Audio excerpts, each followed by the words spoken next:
Hello there, I'm Nathalia Melo, your unfiltered fit BFF, mom of two turned CEO of a fitness empire.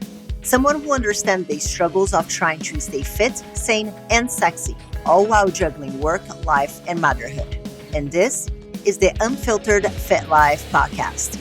Follow along wherever you're listening and join me weekly as I help busy working moms just like you simplify their fitness journey so they can lose weight, regain their confidence, and feel sexy AF. It's time to stop living in the what ifs and hiding from the cameras. It's time to regain control over your body, feel sexy naked, and wear a bikini confidently.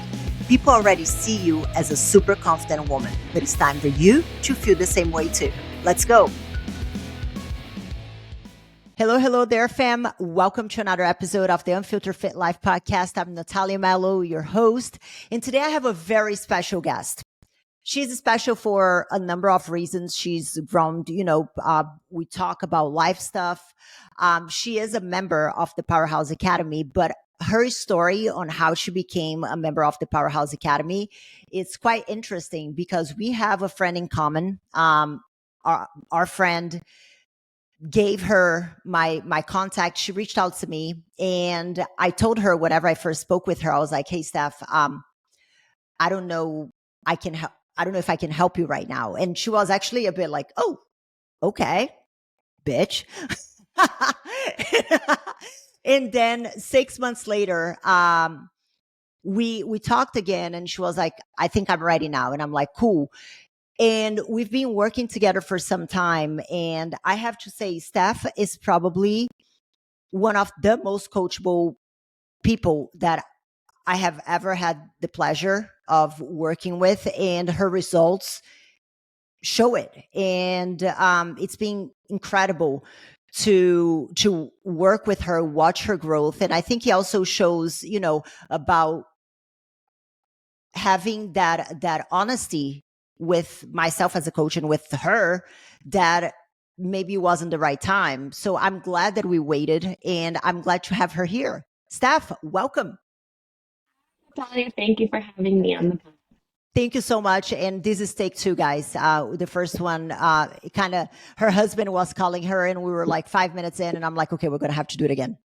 So take two, but it was a good rehearsal the first time. So Steph, share a little bit, your experience, like about that first time that we spoke and what went through your mind whenever I was like, girl, I don't think that now is the right time. And then coming back 6 months later, can you tell us a little bit about that? Yes. So the first time we spoke, I had just had my baby Slater, I want to say less than a month prior. And at that point, I felt a little bit suspicious that I needed your help to get back to where I was pre-baby. I had gotten your number from my girlfriend who looks amazing while I was pregnant. But when I had just had Slater, I was almost back to my pre-baby weight. And I kind of felt like, well, maybe I can do this on my own. I had contacted you just to put out feelers. But in the end, I felt, do I really need someone to help me? And I don't think I said that explicitly to you, but I think that obviously came through on our call. Because You're right. You did reach out to me after the fact, maybe a day or however long later and said, I don't think that maybe I'm the right coach for you or whatnot. Yeah. And I was definitely surprised. Yeah. I was like, oh, okay, well, I just said, well, okay, that's the universe saying I just do it on my own. So fine. So I moved forward. But what ended up happening was over the course of the next 6 months, I gained weight rather than losing weight. And it was very disheartening. And I was trying those same strategies that I had used before I had my kids. Intermittent fasting had worked for me in the past. I tried Whole30 that in the past I had done for health reasons, but also I always lost weight when I did it. And I did a Whole30 and I just gained weight. And I was really mystified. And it occurred to me to reach out to you, and I swallowed my pride and I sent a message like, Natalia, I don't have this down, and can you please help me? And thankfully you said yeah. Yeah. No, and I appreciate that you came back. But again, I think it is really the timing. And I think that is important to highlight this because, I do tell people that if I don't think that I can help you, I'll tell you. And people think, nah, there is no way, because there are a lot of money hungry coaches out there. So I I appreciate you coming back, and I appreciate you allowing me to share this story. So, Steph, now let's take a couple of steps back. Can you tell us a little bit about yourself? You know, your background in the sense, are you married, kids? What do you do? All of that. Yeah, so I'm from Jupiter, Florida. I live in Fort Lauderdale now and have for the last, I guess, 10 years or so. Before kids, I was a lawyer, and I suppose I still am, but I'm not practicing right now. I do have a real estate brokerage, and I'm also working in a business with my sister, growing garden roses. I'm married to my wonderful husband, Jared, and I have two kids, my 2.5-year-old, Seven, and my 1.5-year-old, Slater, two boys. That's it's so funny every time that you describe the things that you do. Well, I was a lawyer, then I have a real estate brokerage, and now I'm doing flowers. And I'm like, well, that's a change. That's Well, I want it all, so why yeah. not? And that's the thing. Yeah, like Steph is probably like one of the most curious people as well. Like whenever you want to learn about something, you ask about all the information. There was a book, I think, or Dr. Gabrielle Lyons' book that Yeah, you that was send a me a good book. message. You send me a message one day, and then you're like, "Hey, what's that book that you told me about?" And I was like, "This book." And then seconds later, you're like, "Okay, I bought it." And then a week later, you're like, "Okay, I finished it." And I'm like, "Girl." Yeah, that's my way. When I get interested in something, I tend to really dig in, but also I want to know why I'm doing things. So with the program, I'm like, well, but why? Yeah. So learning a little more about your philosophy, and that's why I always try and attend classes and such. It helps me remain consistent with the program because I feel like I see that it's working, but then I know, why is this working? Yeah, yeah, no, I love that. So now, what was the come to Jesus moment for you? Why did you reach back out? What was like the moment that you realized that you're like, okay, whatever it is that I'm doing here is not working. I need additional help. For me, it was really, you don't want the number on the scale to be end all be all, but I'll just be transparent with how much I weigh for the ladies out there. So I had only weighed above 130 pounds one time in my life, which is when I was in law school. And that's the heaviest I'd been, not counting pregnancy, obviously. And I reached that. And that was like, okay, what is going on here? Like, Yeah, I'm trying to lose baby weight. I'm just gaining more weight. yeah, Clearly this is not working. And seeing that number, like that is just a milestone number for me, like tipping out of the 120s. I'm like, this is not it. I need help. I can't do it on my own. And so I reached back out to you. And I remember my husband at the time talking to him and being like, I need someone else to help me. And he's like, well, just eat less. It's so simple. And thankfully I oh, didn't listen to him. I reached out anyway, and he really ragged on me a lot for, spending money on this program. And I'm so glad that I chose to do it in spite of him, because then he definitely saw the benefits. And yeah. I oh my God, it's almost like I had a conversation this week with a couple. And the woman has been struggling to get on track for years. Like I'm talking almost a decade.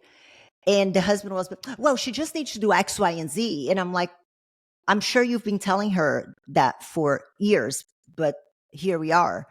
Like she's 40 pounds above, 30, 40 pounds above what her normal is. And her husband was the same. And I wish more husbands would understand that it's not a matter of just like work harder whenever you're juggling kids and a career and the changes in the body after you have kids too. Yeah. I think with nutrition and fitness, there's so much information out there, and everyone feels like they're an expert, and there's so much conflicting information. And, you kind of feel like, well, I've heard so much about it that I must know what to do. And so then if I Yeah. just do those things, all the results should fall in line. But I tried the things that I thought would work. I am a hard worker. I put my head down and I tried, and I just ended up gaining weight. So that was for me the moment when I just realized I don't know what I'm doing. Yeah, yeah, no, and there's nothing wrong with that. Like you being a lawyer, I think we had this conversation before. I said it as a joke. I love legal commentary on YouTube. That sure as hell doesn't make me a lawyer. Like I can file a motion, I can do all the things. I know some of the terminology, but definitely not an attorney. Yeah. Yeah, I So think you used that example with me in our first conversation, and it did resonate. But, at that time, I still just felt like, yeah, well, I think I can do it anyway. yeah, I'm still watching the legal commentary though. It's my guilty pleasure. Late night Really? TV. Yeah, I Oh, love it. that sounds awful to me. That's not what I want to spend my free time doing. I hit my legal commentary quota for the rest of my life, as far as I'm concerned. True, true. Now you're using all the things that you learned at Harvard with your 2-year-old, all the Yeah, negotiation skills. yeah, exactly. Well, I'm trying. He seems to be on the winning end of that a lot of the time. But good to know that that money was well spent. Yeah, right. So, how now that you are in the program, had you ever worked with a coach before, or had you ever worked with anybody in fitness before? No, I haven't. Well, come to think of it, over the course of my life, I had maybe a few personal training sessions here and there, but Okay, no, not in any consistent capacity. okay. So Definitely not with regards to nutrition. okay, so from the other things that you've done, because you mentioned there, the keto, intermittent, no, I don't know if you mentioned keto, but like intermittent fasting and whole 30s and things like that. Um, what has made the Powerhouse Academy, the way that we do things, different? Well, it's very personalized. I think that would be the key difference. I love that you've got a whole team. You have the mental health aspect, the nutrition aspect, you have the opportunities to connect with other members and WhatsApp group and during the calls every week.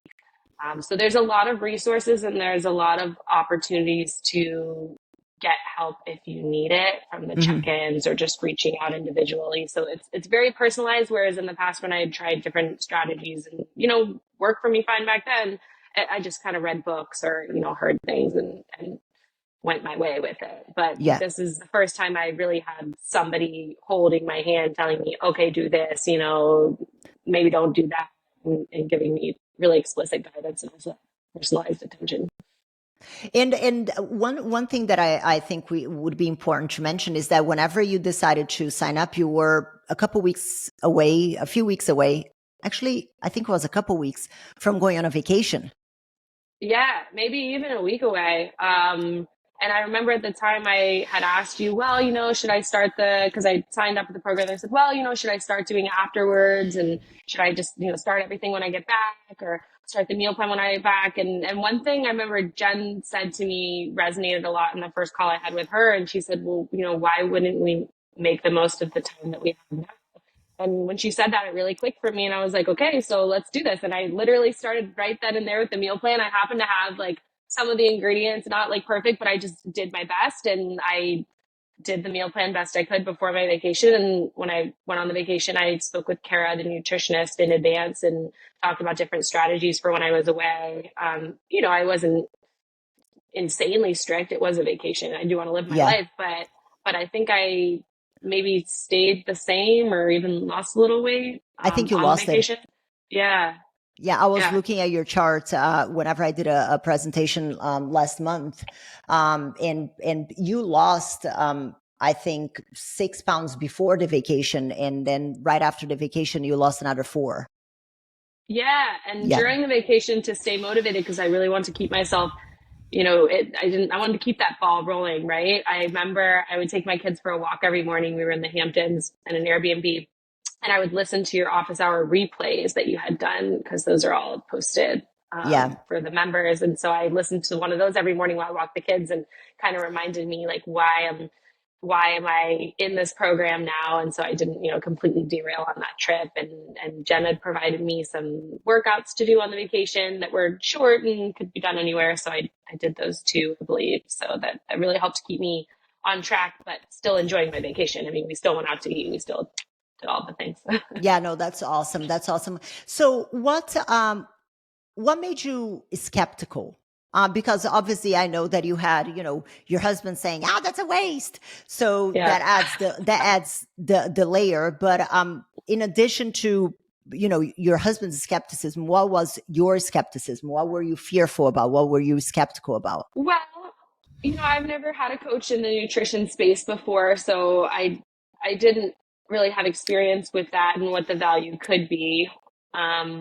I think on top of that, I mentioned before, but I really just felt like, well, I can probably do this on my own, and I accepted, it may be easier if I have someone motivating me or whatnot, but I felt like I probably could do it. So Mm-hmm. that's what kept me in the beginning. And then when we did talk the second time, Yeah. still felt like, oh, this is a big financial investment. So Mm-hmm. that still, I was like, oh gosh, I hope this isn't going to be for nothing. But, I just decided to go for it and commit because, how much money do I spend on, maybe not at that time because I was knee deep in kids, but how much money do I normally spend on other maintenance beauty things? And this is so important. And I've told people after the fact, because, a lot of people have asked me, what did I do? And I always Yeah. share your information and tell them, Yeah. and, I always tell them that was the best money I ever spent because it just made me feel like myself again. Thank you. And I appreciate you saying that. And I think that is so important because, I was doing the math. If you go out for dinner like twice a weekend in a nice restaurant, you can easily be spending close to $500. Yeah. In a decent steakhouse, like for two people, like it can be 250 each time. You time that by four, that's $2,000. That it's Yeah. not having as much of an impact as in feeling like yourself again. So I think that that reframe is pretty cool. And what made you decide to commit? Because there was the skepticism, there was the am I going to be able to do this? Do I really need this? What was about when we spoke that felt like it was the right decision? Well, I was desperate. When I got to that point, when I contacted you, I was really freaked out. I wasn't sure how else to proceed. Mm-hmm. Just seeing that like 130 number on the scale, it really freaked me out. And in that moment, I felt like, okay, well, I've exhausted the methods that I know what to do. So for me just to grasp in the dark further now, like, why don't I reach out to somebody who obviously knows what they're doing, or at least probably knows what they're doing. And, worst case scenario, I lose the money, but at least it's something else that I can try. Yeah. Um, so I'm But really glad that I did reach out. yeah, no, I'm glad that you reached out too, because it's been pretty cool to see, the evolution, and now you're like, ooh, I have muscles, which is quite cool. Yeah. But was there anything about, because you could still have said, no, I don't think that's for me. Was there anything about the way I talked about the program that kind of pushed you a little bit, or was it literally just like, oh my God, I need to do whatever? Well, it seemed like you had a proven method, Yeah. right? I mean, I guess I didn't know for sure that it was working for every person that goes into your program, and presumably it doesn't because, the participant has to do actually the work of Yeah. following along with what you tell them. But at least I felt like, okay, I know of somebody who's managed to get my friend Stevie looking better than ever, and who's obviously it's working for these people that she's posting on her Instagram. So, maybe it can work for me too. Yeah. Yeah, no, I love that. And did you think that you were going to be able to get results even on vacation, or was it really a Hail Mary? I think in that moment I was thinking about my vacation, but had I really thought about it, no, I didn't expect to make any progress on the vacation. I figured I'd probably end up starting when I got back. Yeah, I remember that you wanted to pause and wait until you got Yeah, back from the vacation. because it just seemed like, what's the point? But that's also the mindset that that maybe got me into that situation in the first place. Circumstances aren't always going to be ideal for weight loss or weight maintenance, but we'll just do the best with what we have at any given time. And learning how to navigate these changes too. Yeah, that's right. I've definitely had a real mindset shift when it comes to fitness, when things aren't perfect. Because I think in the past I had a tendency to be a little more all or nothing, right? Like, okay, well, now it's already spoiled, so let me just, Yeah, eat 10 cookies now, yeah, yeah. which is not the ideal way to think. And obviously, from a rational perspective, that doesn't even make sense, but it's a really common trap to fall into, I believe. 100%. That's something we see like all the time. And what because I think I know the answer to this. What was one thing that you did that you thought that it was just fluff? That whenever you start doing it, you're like, oh, this is actually a big needle mover.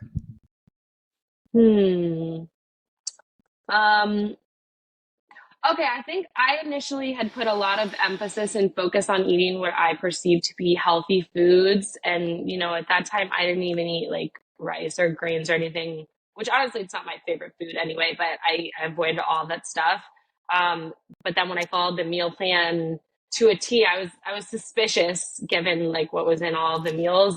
But I did follow it 100% and I saw very quick results. Yeah, yeah. So And clearly it works.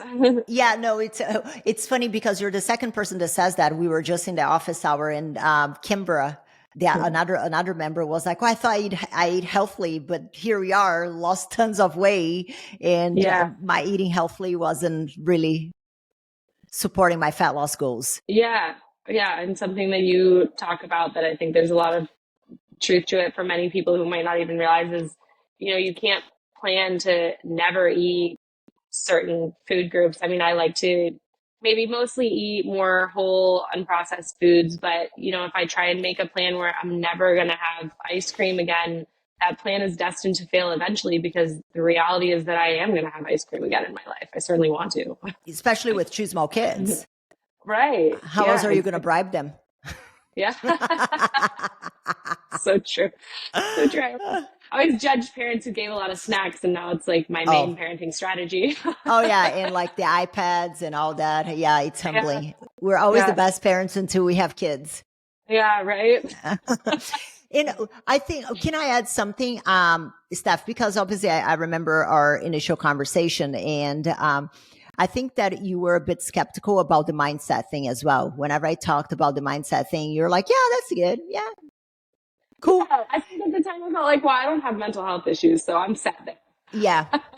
And how much do you think that mindset work with changing that all or nothing mentality, that relationship with food and all that? How much do you think that has helped your journey?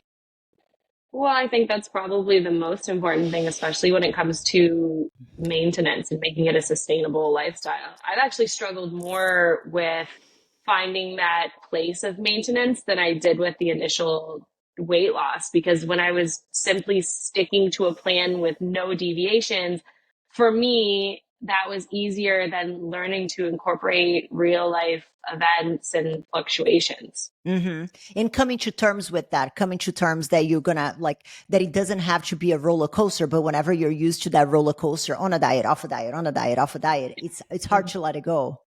Yeah, right. I mean, it's, years of programming that you're Yeah. you're trying to rewrite and reconsider. Yeah, yeah. And how has it changed your life? How has it impacted your life? And can it be more? It can be more tangible with stuff on the scale, or how clothes fit, how it has improved your relationships, or how you show up for things. How have things changed since we started working together? When I came to you, I was feeling very self-conscious in my body and really pretty down about that. And that was occupying a good deal of mental space for me Mm-hmm. that I didn't really have at the time. I had my two extremely young children to Yeah. take care of. And I think that getting my nutrition and fitness in order gave me that mental space to focus on the things that I want to focus on, like, being with my husband and being with my kids and, taking care of myself in other ways too. A Mm-hmm. lot fell together for me after I think making that commitment to myself and then following through that gave me a lot of self confidence. And then I started doing things again that had kind of fallen by the wayside. Like meditation is one of the most important things in my life. I learned transcendental meditation in 2020 and I was very extremely consistent, for years until Slater was born. And, during that period when I ended up gaining the weight, I kind of dropped off of doing that for myself. And then when I turned to you and joined the Mm-hmm. program and felt like I had maybe just a little more control and gained that self confidence, I wanted to meditate again and I wanted Yeah. to do all the other things that made me feel like myself. So a lot in my life came together when I started following the plan that you had Yeah. given me. Yeah, no, I love that.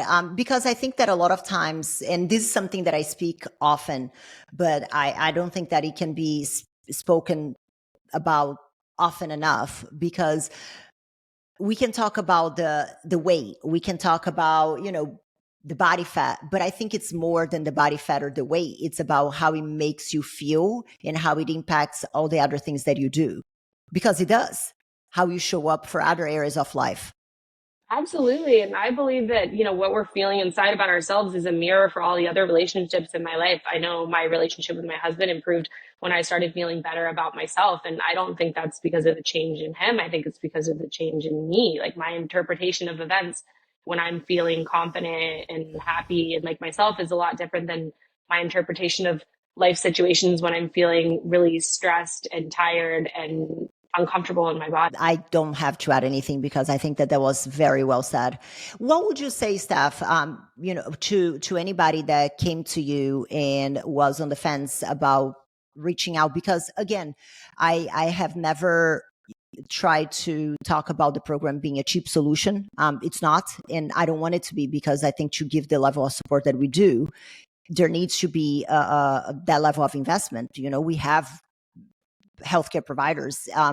So I understand that a lot of people are skeptical about the investment piece and things like that. What would you tell like a friend or someone who came to you and was on the fence because of the investment or because they didn't think that it was going to work for them? Well, everyone's needs and life circumstances are different. I can only say in my situation, it was well worth the money, well worth it, despite my my thoughts that perhaps I'd be able to do it on my own. I mean, I guess I would say to someone in my position, if you've been trying to do it on your own and you're not getting the results, then maybe it's time to try a different approach. Awesome. Any last words, Steph? Anything that you'd like to share with us? Any words of advice for the listeners on the podcast that they should consider? I guess my word of advice would be just to start today, because there's always some reason, like the vacation coming up or whatever other thing, there's always a reason to put it off. And this is something you say a lot, but really rings true for me. Why not today? Because then, a week from now, 6 months from now, you might already be seeing progress, or you could be at the exact same place or, feeling even worse. Yeah. Hopefully not. And I think that's, I think you're proof of that with the amount of transformation that you were able to have before your vacation when you wanted to pause until after the vacation. So that's like, I think your story is a very good example of that. Yeah. Thank you so much, Steph. It's a pleasure always chatting with you. I've been, blown away by your progress, and obviously it's not an easy straight like, oh yeah, it's going to be easy. It can be simple, not easy. It does require effort, and I appreciate that you said that about putting in the work. That is going to work if you put in the work, and that's kind of why we're here, is to simplify the process. That way, putting in the work is not so overwhelming and so daunting. Thanks for being so coachable, for being an incredible success story, and for being an amazing member of our community. Oh, well, thanks, Nathalia, for being the best coach. Thank you. Bye-bye. Thank you so much for tuning in this week. But let me ask you, what was your aha moment in today's episode? I would love to know. You can leave me a comment or voice message at the link in the show description. You can also follow me on Instagram and let me know what topics you want to hear more about or who I should have on the show. As for today, this is it for today, guys. I'll see you back next week for another episode of the Unfiltered Fit Life podcast.